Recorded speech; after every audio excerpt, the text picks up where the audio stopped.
have it. No other formal business. Matter of public importance. The Honourable Member for Denison, Ms O'Connor. Thank you, Madam Speaker. Madam Speaker, the nation is immersed in a debate about human rights, the human rights of LGBTI people to participate fully in life, not to experience discrimination. And as we know, the law in Australia as it stands today discriminates against loving same-sex couples. It says to them, you are not equal and you do not have equal rights to marry. Madam Speaker, we brought this matter of public importance debate on because as Greens we want to send a very strong message to LGBTI Tasmanians that we stand with them, that we will be voting yes in the upcoming postal survey. But Madam Speaker, sadly the debate has devolved into exactly what LGBTI Australians, their friends and families feared. We've experienced scaremongering from the likes of Mr Barnett and Senator Abetz, complete falsehoods and obsession with gay sex. And it's interesting, Madam Speaker, when the no side of the debate speaks up, often their comments end up being about sex rather than about love. And this debate is fundamentally about love and it's about equality and it's about ensuring as a nation we treat all people equally, Madam Speaker. And the message from the No campaign, sadly, is that they don't believe in equality. That sends a very unfortunate message to LGBTI people. Madam Speaker, marriage equality is legal in Argentina, Belgium, Brazil, Canada, the United States, Colombia, Denmark, Finland, Ireland, Iceland, France, Luxembourg, Malta, Mexico, the Netherlands, Taiwan, Germany, New Zealand, South Africa, Spain and Sweden, all over the world. Jurisdictions have moved to make sure that LGBTI people loving same-sex couples have the right to marry and to be treated equally under the law, Madam Speaker. And this is, at the end of the day, this is a human rights issue, Madam Speaker. I point the House to some research that's just been released by the Black Dog Institute, and it's a survey that was conducted in the United States, a very large survey. They surveyed 750,000 students across states where there's marriage equality and where there is not, states that legislated for it and states that had not. And they found that amongst those young people there was a 7% reduction in suicide attempts in states where there was marriage equality and a message to LGBTI people that they were equal under the law. And members should also be aware that young Australians who identify as LGBTI experience significantly higher rates of suicide than those who identify as heterosexual. They also experience higher levels of depression, anxiety and general psychological distress. Madam Speaker, there is a very strong argument for legislating for marriage equality on the basis of the mental health of LGBTI Australians, and that's why we strongly support the calls for extra resourcing to go into mental health services during this period of the postal survey. And many people who are watching today would have been horrified by some of the language that was read out that's attributed to the current Health Minister, and I hope that the current Health Minister has had an opportunity since taking on this portfolio to broaden his understanding of the people who we are debating here today, LGBTI Tasmanians, because there is a level of vulnerability there that we must address and take seriously as a society. And I would encourage the Minister for Health to talk to young LGBTI Tasmanians, ask them how they're feeling during this period of the postal survey and respond accordingly. Because I do believe, Madam Speaker, that the Minister for Health has the capacity for genuine fair-mindedness and compassion. I hope the Minister for Health, who is obviously a highly intelligent person, has the capacity to shift his thinking on some of these important policy issues. Sure. What a lovely idea. Do you mean that? Okay. Thank you. So, Madam Speaker, we've brought this debate on because we want to send a message to young people in Tasmania, to the families and friends of LGBTI people, that we're committed to a respectful debate. We reject the falsehoods and the scaremongering that's coming out of the likes of Senator Abetz and Mr Barnett.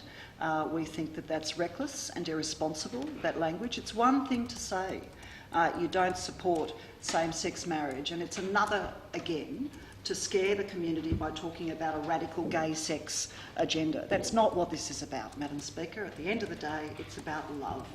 It's about allowing people, same-sex couples, who love each other to get married. And Madam Speaker, if you believe in marriage and you believe in the family, surely you would want to strengthen the Institute of Marriage by making it more available to more Australians, Madam Speaker. And that's the take-home message of the book that was launched by the Deputy Premier, Faith, Love and Australia, The Conservative Case for Same-Sex Marriage. And as the author, former Tony Abbott speechwriter Paul Ritchie said, there is a conservative case for it. It's good for the social fabric and it's good for families, Madam Speaker. And we need to remember all this scaremongering about children. We need to remember there are children now being raised in loving same-sex families, but at the moment they are discriminated against because their parents are not treated equally under the law and they're not able to marry. Madam Speaker, I did want to take this opportunity to congratulate businesses in Tasmania who have supported same-sex marriage and marriage equality, but I'll pass that on to Ms Dawkins to do. Honourable Member for Braddon, Mrs Ryler. Thank you, Madam Speaker. My position is well known on these plebiscite issues. I believe in equality, equality in the law, equality for property and inheritance and in civil union, and I believe in diversity in marriage. This is a highly respectful and balanced position which reflects the community which I represent, I believe. My view is founded on a deep belief in freedom, particularly freedom of and freedom to believe and the freedom of speech. That is, to be free to speak respectfully and not interrupted. On this side of the House, freedom means a diversity in views, and we believe in the Liberal Party in a broad church of views, as the Premier has outlined many times in the last few days. By comparison, Madam Speaker, Labor has not only shut down, it's banned its members from Denison and Lyons from speaking. Even worse, Labor threatened those who do not toe their monochrome rainbow line that it will disendorse or throw them out of the party. That is not freedom. That is not equality, and that is not diversity. I condemn Labor for their despicable action on this matter of conscience, and I condemn them for the gag, the bullying, and for the lack of equality. Madam Speaker, it is not homophobic to support marriage. As Mr Hutchins wrote in the Mercury today, he said, and I agree with him, marriage is not just about two people. It never was and never will be. Marriages make families, and families make societies. Voting yes is not voting for equality. There already is equality. Voting yes is not voting for love. There already is love. Voting yes is voting to change the fabric of our society. Yes to children not being raised by their biological parents. It's already happening, Mrs. Yes to children not having the benefit of mum and a dad. And yes to children being taught gender is fluid. That is why my vote is no. The current same-sex marriage question demands each of us take our own personal position. My position is clear and consistent. I will vote no. I am the only Braddon member who will vote no. and I will stand resolute because I believe we need to ensure children are no worse off than they are currently, that the human rights of children are reinforced. The only way we can protect children and ensure that they have the right to know their genetic father and mother is to keep the institution of marriage as it is today. It is not perfect, but it is the best we can do. Look no further than what we know about the damage to adopted children. Very well, when they do not get to know their genetic parents, or to the stolen generation who were removed and denied their genetic parents and family, or to the evidence given by donor-conceived children denied the right or the ability to know their father. The damage is lifelong, as we well know. A huge black hole accompanied by a yearning to know, a yearning that never leaves them. The union of people of same sex is dramatically unequal in this fundamental aspect regarding children. Two people of the same sex are not the child's parents. At best, it is one. What about my partner? And that child, under the most progressive laws, has no right until they are 18 years of age to demand to know from the government its other parent. And even then, that child or adult can be legally denied any identifying information. Further, the half-siblings, aunts, uncles and cousins of its family, usually the father's family in Australia, can be denied the right to know or access that child. This question for me is not about the adults. Adults can choose to be as they are. They can form unions, they can have the full legal rights, equal, yes, to marriage. Nor is it about love, and it's absolutely not about equality. The facts are the only two things that are the same can be equal. A gay relationship and a male-female marriage are not the same and are absolutely not equal for the child. This is my view. I believe that if you are concerned about children and their right to know their genetic parents, vote no. If you are concerned about what will have to be taught in sex educations in schools, then vote no. Go on, hop in the events. If you are concerned about the freedom of people of faith to practice their beliefs regarding marriage, then vote no.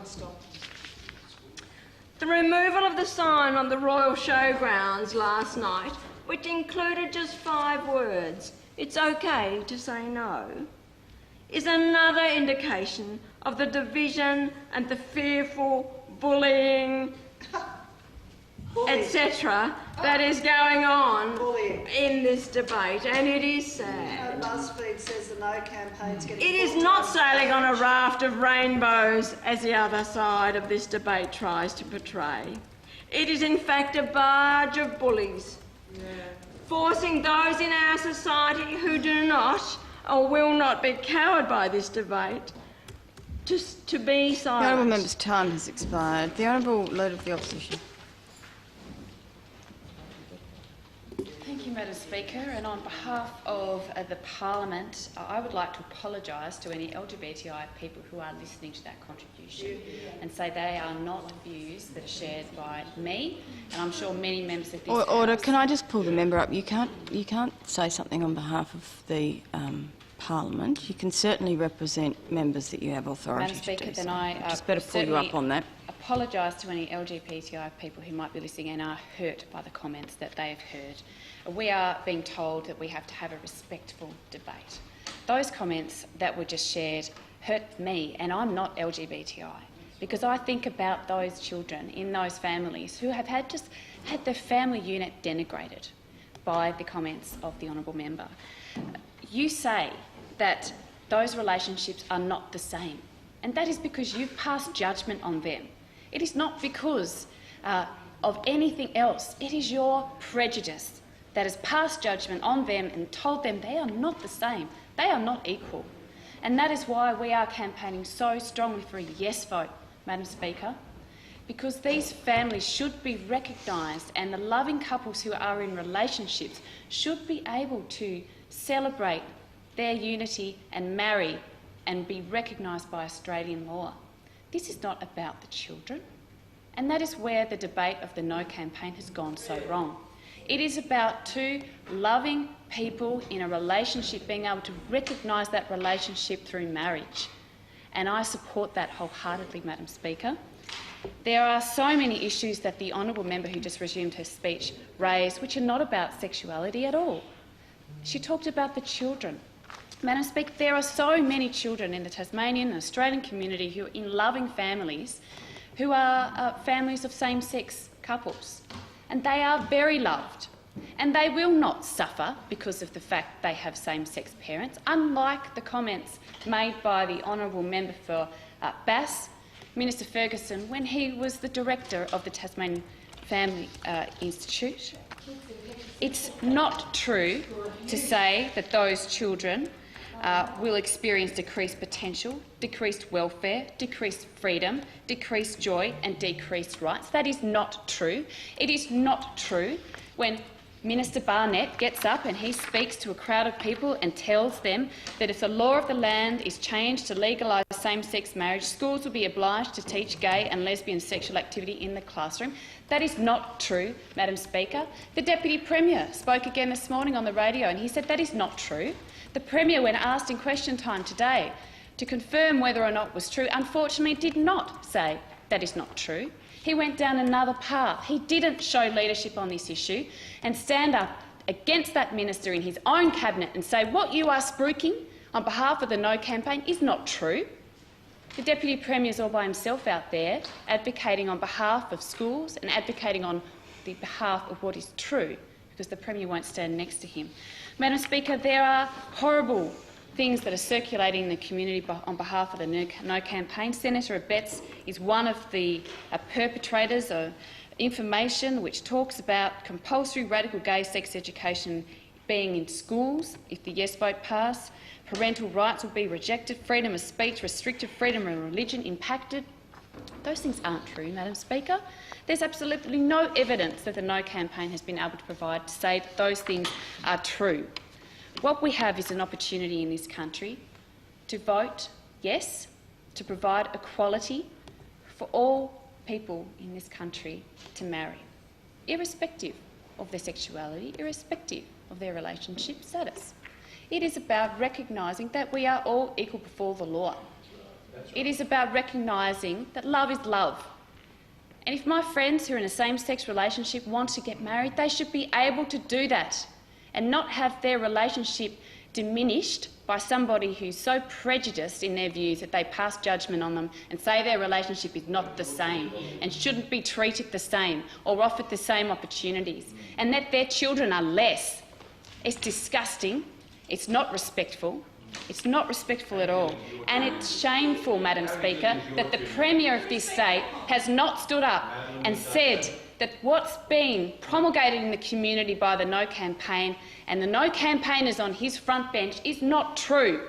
It is shameful that the Premier of this state, who himself has agreed that he will vote, has said that he will vote yes, has not said, I will vote yes because this matters, love is love, and the arguments made by the No campaign are not true. And the Tasmanian community deserve to know that, because this debate should be held in a respectful way and the arguments from both sides should be made truthfully. And currently that's not happening, Madam Speaker. Madam Speaker, I know of so many members of our LGBTI community who are hurting at the moment. This survey, and necessary survey, a waste of $122 million, is causing them enormous pain and grief. They want, of course, to achieve marriage equality. They want to be recognised by their community and the Australian community for the legitimacy of their relationship before the law, like other heterosexual couples. But it is a very difficult time for them. And that is why we've asked the government to provide additional support for mental health services so that services can cope with the increased demand that's being that they are coping with at the moment. Madam Speaker, we've asked the Minister for Health if he can provide an additional $100,000. He has remained silent and said nothing about this. The Premier got up today and said that in correspondence he has indicated if he were asked for additional funding, he would provide it. We know that the government has been asked. So why haven't you provided it? The Premier said he would provide it. There's nothing happening, Madam Speaker, to provide extra support to the LGBTI community, to support them with extra mental health services. And the question has to be asked, is that because the Minister for Health, who controls the purse strings, is conflicted because of his ideological position on this, which is quite clear? It's quite clear. The honourable member's and if I'm wrong, well, I hope the Minister can tell us what he's going to do in response to the request that's been made for an extra $100,000. Ms Dawkins has the call. Thank you, Madam Speaker. I am proud to be a member of a party which is completely and utterly unified in the quest for equality through marriage in Australia. It is absolutely time Australia caught up with its neighbours and caught up with the rest of the emerged economies around the world and stamped our right to marry whomever we choose under the law. Now, for most of us, none of us are married. We live with men, we have children, we raise together. I help my partner raise his kids. He's great friends with my children. According to Mrs. Ryler, we're not equal. We're not a legitimate family. We share money, we make decisions together. We are a truly modern family, but they are not my children. And my partner parents children that aren't his.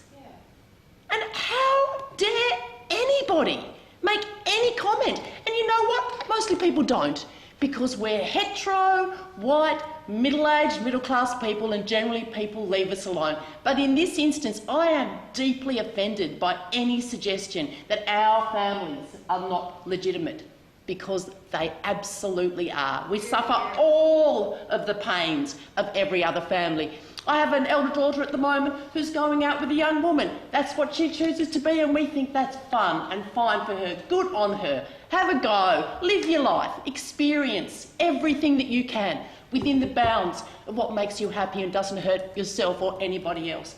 I'm proud of her. And she told me, she said, you know what, Mum, I've got something to say to you. And I'm like, what is it, darling? She goes, I'm going out with a girl. And I'm like, good for you. I don't care. You don't have to tell me that. I thought you had cancer. You know, it's fine. You just do what you want. You don't need to take a deep breath and tell me. Just be yourself. Yeah. Is she happy? She's happy. They're going to a festival this weekend. They're having a lovely time. Good on her. But the idea that if she falls in love with that young woman, that they couldn't get married, disturbs me. She's not in any position to consider marriage. Why would she? She's 24. But if she wanted to, the idea that the prejudice that's been exhibited here today could stop her absolutely astounds me. She's had a progressive contemporary life. She's an interesting young human. She should be able to marry should she choose. And the thought that this ridiculous postal survey, $122 million wasted. We've got people stealing ballots out of mailboxes. In my electorate of Invermay, someone's been into my office this week because they've seen people prowling around the community looking in mailboxes. How can it be valid? The High Court has considered it to be so. But no matter what happens at the end, whether it's yes or no, both have got a case to say that it was invalid. And then the coalition isn't going to be bound by it anyway, so what a waste of time. But, you know, I've been following the Civil Liberties Tasmania in their quest for a Human Rights Act, and I'd say if we had one, we wouldn't be having to go through this ludicrous process now, because it would already have been decided through that act. We would be able to go to that act and we would say, this is a human right. Allow people, all people who want to get married, to do so. I think the thing that has summed this up in a way for me that made the most sense is a meme that came through my Facebook post some weeks ago. And when somebody who is of a religious persuasion is questioned, is this something you want to do? And they say, I can't do that because of my religion. That's a perfectly valid position to take. But you can't do that because of my religion. Makes absolutely no sense to anyone. That's a dictatorship. That is not how we live. We no longer live under those colonial terms where somebody else can tell me, because of their views, what I should do. Insanity. So yes, be religious, be free to do that. But don't try and impose that on me or anybody in my community that I represent, because that is offensive and it's absurd. My 84-year-old Catholic stepfather, a conservative man, a lovely, lovely gentleman. I asked him how he was going to vote. We don't talk about these things much, but I said, Stan, what are you going to do? And he's like, you know what? I don't like the thought of it. I don't want to ever really think about it, but I'm going to vote yes. I'm going to vote yes because it's none of my business. And I say to you, Stan Plummer, you are an absolute legend. He grew up in a Catholic school in Ballarat. Do you know who was there? Gerald Risdale. He was one of the people who was a priest in his school. He went through that process in Ballarat. People around him, everyone around him was being abused by the clergy. Yet he kept his faith in a peaceful and quiet way. When he went to marry my mother, he wasn't allowed to get married in church because my mother was divorced. He still kept his faith. When this came up, he keeps his faith. He tries not to listen to the people who he talks to, who try to tell him that marriage equality is not for people who are same-sex attracted. He keeps his faith and he votes yes. And I say, bless him. The honourable member for Franklin, Mr. Street.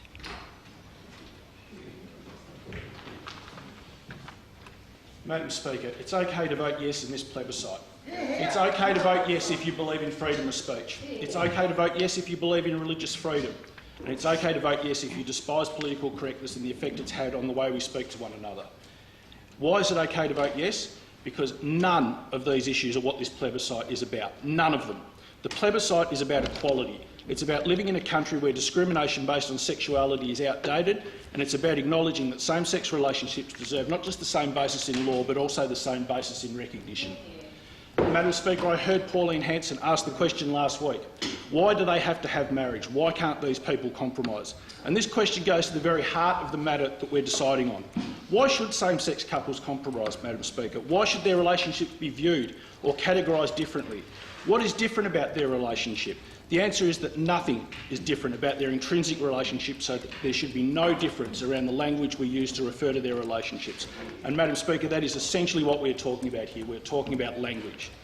Madam Speaker, marriage has long since ceased to be just a religious ceremony. Two heterosexual individuals can choose to be married by a civil celebrant outside of a church and with God not mentioned once during the entire ceremony. If that is a marriage, what exactly are we talking about? Madam Speaker, I read on the weekend from Archbishop Julian Porteous that a marriage is a unique relationship between one man and one woman, oriented towards the next generation and the raising of children. Every day people choose to get married with no intention of having children, or in unfortunate cases with an inability to have children. In my eyes, their relationship is no less than the marriage that created me, nor do I believe that anyone truly believes that a childless marriage is worth less or should be categorised as less valuable. Madam Speaker, some of the worst arguments against same-sex marriage have revolved around children, and some of the lies and misleading statements that have been made have been breathtaking in both their ignorance and the deliberate harm that they've caused. Children that are raised in same-sex relationships are not more likely to be poor students, they're not more likely to commit suicide, and they are not more likely to have sexual identity problems themselves. Nor will it be compulsory to teach gay sex behaviour or technique at school, as some have suggested. Children will not be more sexualised as a result of legalising same-sex marriage, and any suggestion to the contrary is rightly and deeply offensive to the LGBTI community. And as for people's concerns about role-playing, Madam Speaker, who do they think plays Mary in a nativity play at an all-boys school? Good question. And Madam Speaker, Madam Speaker, I'm quite confident that role play won't have any effect on future behaviour, because I was once dressed up as a sheep at primary school for the nativity play, Madam Speaker, and to this day I can drive the Midlands Highway without having to pull my car over, leap the fence in a single bound and munch on the grass. Madam Speaker, one of the most insulting arguments against same-sex marriage is that there is some mythical gold standard for raising children that centres on a mother and a father. Insulting not just because many LGBTI families currently raise children, but also for a great many of our friends and relatives who raise children in other circumstances. Circumstances dictate that there are any number of different relationships capable of raising a child, and to prefer one to any other is demeaning in the extreme to single parents and same-sex relationships that are raising children all over the country right now. My family is the single most important element of my life, and it always will be. What is important to me about my family is that they love and support me, and that I will do the same for them no matter what. The government has no role to play in defining what makes a good or successful family, and if it did, I wouldn't want to be a part of that government. Madam Speaker, the hypocrisy of many proponents of the no vote is also alarming. They talk about the fact that people in same-sex relationships have the same legal rights as those in heterosexual relationships, though this is plainly not the case. But they talk as though they had some part in gaining rights for the LGBTI community. The fact of the matter is that many of the people pushing the no case today are the same people who 20 years ago were arguing against the decriminalisation of homosexuality in Tasmania. They've realised that they were on the wrong side of history once, and I truly hope that they will realise this again in 20 years when the argument for marriage equality has been won. Madam Speaker, LGBTI families and couples only wish for the same recognition of their commitment as is available to their heterosexual friends and family. They want to make a lifelong commitment to each other in the eyes of their community and recognised by the state. They want to support each other and strengthen each other. They want their children, whom we know are already raised by committed same-sex partners all over Australia, to have the security and commitment and recognition my family had when I was growing up. Madam Speaker, this is not an argument between left and right. Arguments can and have been made from either side of this place now and in many previous years. The split happens right here. You either believe in the security of the family unit, whatever form that it takes, and its innate worth to society and to individuals, or you hide behind an outdated and discredited notion of a gold standard for the family. You either believe the LGBTI community are equal or you don't. You either believe in individual freedom and that individuals are the only ones who get to define their relationships and their families, or you believe that your ideals are more worthy and are to be forced onto others. There is no middle ground in this debate, Madam Speaker. I am proud to stand up in this place and say I will be voting yes. I will encourage others to do the same. And while I've still got time, I will quote Father Dave Smith, who's an Anglican priest in Melbourne, who said, "When we marry two people together, we don't ask them whether they feel hot for each other. We ask them whether they will stand by each other regardless of the struggles they face together, regardless of how their circumstances change for better or for worse, for richer, for poorer, in sickness and in health. Because we recognise that this is the only form of relationship that has stability and hence provides a secure environment for the nurturing of children." And now we find that same-sex couples are keen to make similar commitments of love and faithfulness to each other, thus providing a greater degree of security and stability for the children in their care. What in heaven's name makes us think that this is a bad idea? Again, let's be clear. This is not a vote over whether people are allowed to be gay or have gay sex. That horse bolted a long time ago. It's not about whether same-sex couples are allowed to parent children. That already happens and no plebiscite is going to change that. What is at stake is whether we want to encourage these couples to build their relationships around the very values that we Christian folk hold most dear: commitment and lifelong faithfulness. And he asked the question at the end, will someone please remind me of what the problem is? Honourable Member for Franklin is getting 1 minute to go. Thank you, Madam Speaker. I vote for Nick Street to be leader of the Liberal Party. That is a wonderful contribution and refreshing to hear from a member on the other side of the House. Madam Speaker, I was absolutely appalled by a contribution today in this debate that basically said that marriage is dangerous for children who would then be raised within same-sex couple families that had married parents. I'm particularly offended by that because my mother was a child of a heterosexual couple who faced a lot of domestic violence throughout her family life. She was an only child, and at that time divorce was seen as a big no-no in the community, and my grandmother couldn't divorce my grandfather. So when I hear statements such as what we've heard this morning about how marriage is a heterosexual relationship issue only, I find it offensive. Has expired. The question is the matter be noted. All those that opinion say aye. To the Contrary, no. The ayes have it.